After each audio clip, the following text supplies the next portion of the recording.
নির্মাণের সময় বহুতল নির্মাণের সময় বহুতল ইলেকট্রিক আছে কিন্তু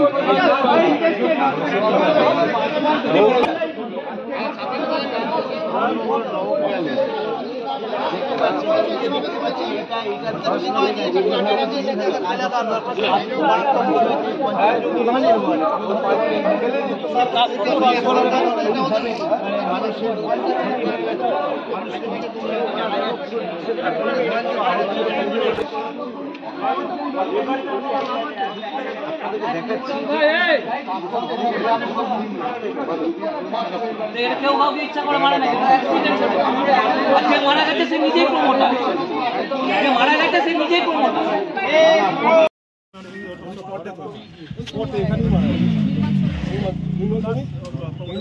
প্রচন্ড ইনজুরি হয়েছে। আর যে আরেকজন যে ওই যে বলছেন ওরা কি দাদা মানে দাদা সেও এখানে স্পট হয়েছে দুজন, একজন স্পট হয়েছে আরেকজন রাজবাড়িতে হসপিটাল রাজবাড়ি রেফার করেছে মেডিকেল কলেজে নিতে হ্যাঁ। সরু রাস্তা, তার পাশে G+4 একটা বিল্ডিং তৈরি হচ্ছে, মানে আবার একটা এই ঘটনা, বারবার এই ধরনের প্রাণহানি হচ্ছে, কি বলবো? প্রথমত যে দুজন মানুষ মারা গেছেন তাদের পরিবারের প্রতি আমাদের শ্রদ্ধা রইল, আমাদের সমবেদনা রইল।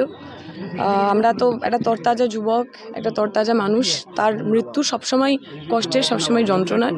এবং যে কারণে এটা হয়েছে, নির্মাণ শ্রমিক ছিলেন এবং একজন সম্ভবত তিনি ঠিকাদার, তার পরিবারের লোক। যে মানুষটি প্রথমে মারা গেছেন তিনি ঠিকাদারের পরিবারের লোক, বাকি দুজন যারা ইনজিওর তাদেরকে হাসপাতালে নিয়ে যাওয়া হয়, একজন যাওয়ার পর মারা যান। আমরা এই প্রশ্ন তো বারবার করছি, আমাদের মনে আছে ওই গার্ডেন রিচের ঘটনা, যে এই যে বেআইনি নির্মাণ আপনারা নিজেরাই দেখতে পাচ্ছেন, যখন ভেঙেছে তখন রাস্তারও কিছুটা অংশ নিয়ে এসে ভেঙেছে। তার মানে এইখানে এই ধরনের বিল্ডিং করার মতো অবস্থা নেই। তাহলে পারমিশনটা দিল কে? প্রশাসন পারমিশন দিলেন কি করে? এখানের যারা রয়েছেন সাধারণ মানুষ তারা বলছেন বাদবাকি যে শ্রমিকরা ছিল তাদেরকে একদম মুহূর্তের মধ্যে সরিয়ে নিয়ে যাওয়া হয়েছে, যাতে শ্রমিকরা বলতে না পারেন, কোনো কথা তারা না বলতে পারেন। আমরা আরও শুনছি যে আরেকটা নাকি এখানে দেওয়াল ছিল, এই দেওয়ালটা পরবর্তীকালে এসে এখানকার বিভিন্ন লোকজন যারা স্থানীয় নেতৃত্ব, সরকারি দলের, শাসক দলের, তারা ভেঙেছেন যাতে এটা ক্লামোফাস করা যায়। আমাদের তো এই প্রশ্ন থাকবে যে মানুষের জীবনের কি কোনো মূল্য নেই? একটা ঘটনার পর থেকে আমরা কি শিখ নেব না?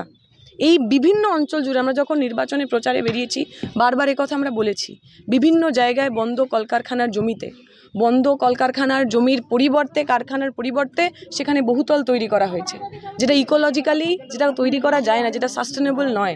আজকে আরেকটা যে মৃত্যু হলো আমাদের চোখে আঙুল দিয়ে দেখালো আসলে যাদেরকে আমরা ভোট দিই, যারা আমার ভোটের টাকায় কাউন্সিলর হন, নেতা হন, মন্ত্রী হন, তাদের জন্য আমরা জাস্ট একটা ভোটের পর আমাদের জীবনের আর কোনো মূল্য নেই। আমরা চাই সত্তর পুলিশ এতে অ্যাকশন নিক, কীভাবে পারমিশন দেওয়া হয়েছিল, কারা এতে যুক্ত রয়েছেন, কোথায় কোথায় কার কার টাকা এতে ঢুকেছে, কিভাবে প্রমোটারি হয়েছে, এই সমস্ত বিষয়ে যতক্ষণ না পর্যন্ত সম্পূর্ণরূপে তদন্ত হচ্ছে ততক্ষণ পর্যন্ত আমরা থাকবো।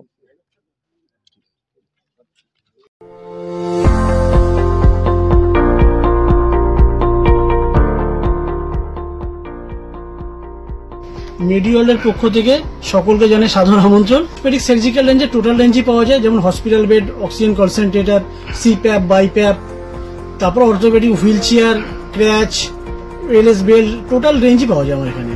মেডিওয়ালের পক্ষ থেকে সকলকে আমাদের এখানে আসার জন্য আমন্ত্রণ জানাচ্ছি। আমাদের ঠিকানা 35 Netaji Subhash road, Uttarpara, Hooghly, near town school এবং ইউকো ব্যাংকের মেন ব্রাঞ্চের পাশের রাস্তা। এবং আমাদের আরেকটি ব্রাঞ্চ আছে, সেটা বালিবাজারে।